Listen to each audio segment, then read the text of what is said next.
Can I stop and ask why birds and bugs were a benefit that you actually celebrated seeing on the farm? Usually that's something that we're trying to mitigate. Well, see, that comes from thinking all bugs are bad. So for every one pest, there's 1,700 beneficial or bugs that don't bother a crop. So, when we go out to kill the one pest, we're dropping a nuclear warhead on the field and killing all the good ones too. So to me, I like to celebrate insect diversity because with that, we've been able to use no insecticides for several years now because the ecosystem keeps itself in control.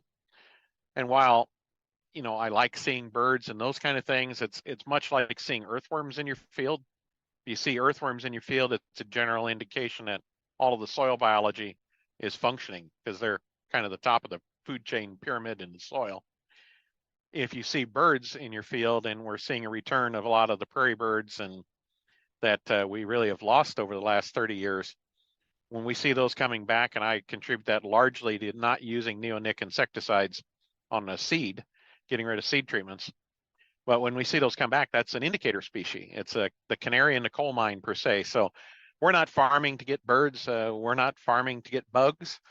But because our farming practices are in line with the ecosystem, those are great indicators or feedback loop for us to know that we're doing the right thing. Do you see some of the benefits directly within your farming business of doing the right thing? Right. So again, we haven't had the expense of insecticides.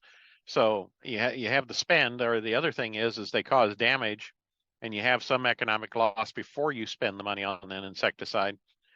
Plus, there's cost to me or our crew applying insecticides. There's a safety factor. So all of those things are positives for being able to see those things get into balance with each other. Mm-hmm. And so you're seeing that as a savings reflected within your business operations. Sure.